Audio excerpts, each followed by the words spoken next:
Love Diaz, Janine Gutierrez Film Screening sa Venice Film Festival. Kung bago ka lang sa channel na ito, huwag kalimutang mag-like, share, comment, and subscribe.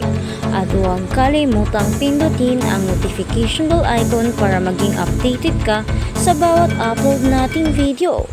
Pantosmia na pinagbibinahan ni Ronnie Lazaro, Janine Gutierrez at Hazel Orisenio, Manila, Philippines ipapalabas na. Kompetisyon ng pinakabagong pelikula ni Derek Love Diaz na Pantosmia na pinagbibidahan ni Janine Gutierrez, Ronnie Lazaro sa Venice Film Festival ngayong taon. Ang buong listahan ng mga kalahok na pelikula ay inihayag kamakailan kasama ang Joker Fully Adios ni Todd Phillips Maria, ni Pablo Larraín and The Room Next Door ni Pedro Almodovar bilang kabilang sa 21 na pelikula. Sa pangunahing kompetisyong ito, ang ika-8 beses na bahagi ng Venice Film Festival ang isang pelikulang Diaz ngayong ika-81 na taon mula nang unang pumasok sa kagandahan sa banwaan ng mga engkanto noong 2007 nang makatanggap ito ng Horizon Special Mention. Nang sumunod na taon ang Melancholia ni Diaz ay nanalo ng Horizon Best Film Award na sinundan ng 2011 Siglo ng Pagluluwat, ang 2013 short film na The Firefly at ang 2016 Golden Lion winner na Ang Babaeng Humayo na pinagbibidahan ni Charo Santos Concho. Nanalo si Diaz ng Horizon's Best Director Award noong 2020 para sa Lahi Hayop at ang pinakahuling entry niya bago ang taong ito ay kapag wala na ang mga alon.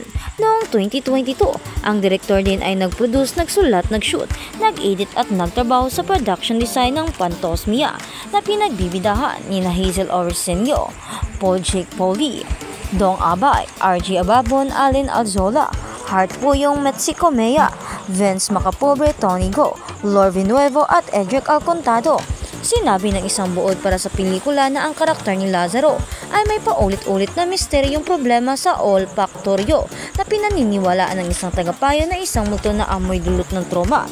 Ibig sabihin ay dapat harapin ng karakter ang kanyang nakaraang militar. Reassign na napakabilib na Polo Penal Colony, kailangan din niyang harapin ang mga kasuklam-suklam na katotohanan ng kanyang kasalukuyang sitwasyon.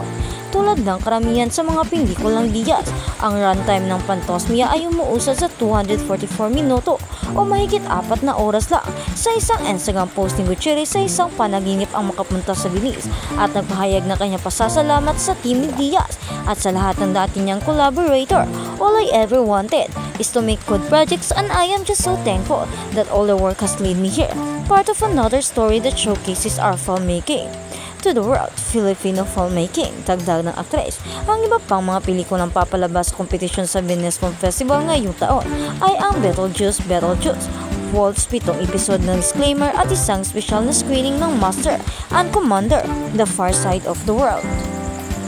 At sa kabilang banda, Catherine Bernardo dinagsa ng fans sa airport, kinumpara sa binig. Marami sa mga taga-suporta ng kapamilya aktres na si Catherine Bernardo ang tumungo sa Ninoy Aquino International Airport sa kabila ng hindi magandang lagay na panahon para makita ang aktres. Tutungo kasi ang aktres papuntang Canada para sa shooting ng pelikula nila ni Alden Richards na Hello Love Again ngayong Miyerkules ng umaga. Sa kabila ng masungit na panahon ay makikidang tirong-ngiti pa rin si Catherine sa mga fans na sinasadya siya sa airport.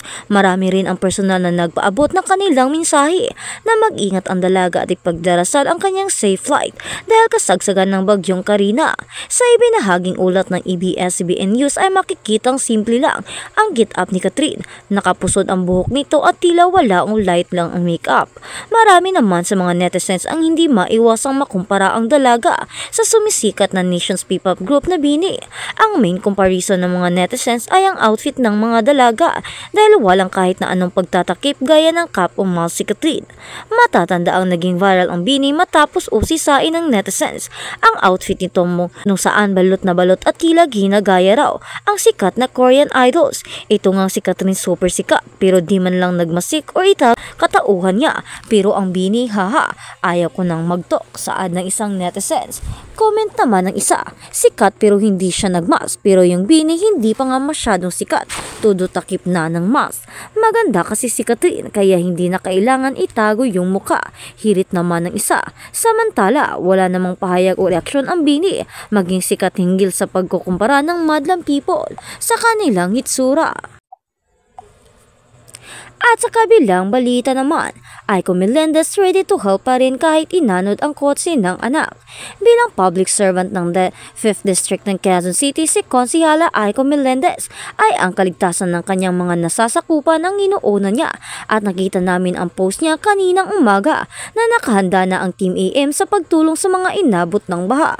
Nagkaroon sila ng emergency season. Aniya, kakatapos lang po ng aming emergency season. Nasa state of calamity na po ang lungsod ng Quezon. Ginagawa na po ng LGU ang lahat ng magagawa upang ma-rescue ang mga nabaha po. Nakahanda na din po ang relief operations po namin. Handa naman po ang Office of the Mayor QC Mayor Joy Belmonte Quezon City Government. Simula kaninang umaga pa po at nakaredy na po ang evacuation areas sa buong lungsod. Sa kabila ng lahat ng pagtutulong ni Konsi Aiko sa mga nangangailangan ay may kinakaharap din siyang personal na problema dahil hindi naman exempted sa pagbaha ang lugar nila sa Quezon City kahit na nasa loob sila ng subdivision. Nakita namin ang video post ng aktres, politiko sa kanyang Facebook account. Lahat po tayo ay nahaharap muli sa isang matinding pagsubok. Hindi po kayo nag-iisa, wala sa antas ng pamumuhay ang pagsubok. Kaninang umaga po pinipilit po namin habulin ang inanod na kotse ng aking anak na si Andre Iliana. Subalit wala rin po kaming nagawa kundi ang magdasal. Material na bagay lang ang sasakyan. Ang mahalaga ngayon ay walang masaktan at nasasaktan. Kalahati sa aking team ay natrap po sa kanilang mga bahay. Ubos ang gamit. Kaya po ilan lang po kami ang makakaikot upang maghatid ng tulong. Hindi po kami panghihinaan ng loob dahil tao muna bago ko harapin ang sariling problema po. Yan ang mga bagay na pinagbago ng aking buhay. Na ako ay isang public servant, gusto mang yakapin ang anak ko sa lungkot niya sa kanyang sinapit. Meron akong mas malaking obligasyon sa aking distrito. Nakahanda na po ang aking team, hindi kumplito pero buo ang loob sa pagtulong. Makakayanan po natin ito. Keep safe, Konsi Aiko and Team AM. Po namin. Handa naman po ang Office of the Mayor QC Mayor Joy Belmonte Quezon City Government. Simula kaninang umaga pa po at nakaredy na po ang evacuation areas sa buong lungsod. Sa kabila ng lahat ng pagtutulong ni Konsi Aiko sa mga nangangailangan ay may kinakaharap din siyang personal na problema dahil hindi naman exempted sa pagbaha ang lugar nila sa Quezon City kahit na nasa loob sila ng subdivision. Nakita namin ang video post ng aktres, politiko sa kanyang Facebook account. Lahat po tayo ay nahaharap muli sa isang matinding pagsubok. Hindi po kayo nag-iisa, wala sa antas ng pamumuhay ang pagsubok. Kaninang umaga po pinipilit po namin habulin ang inanod na kotse ng aking anak na si Andre Iliana. Subalit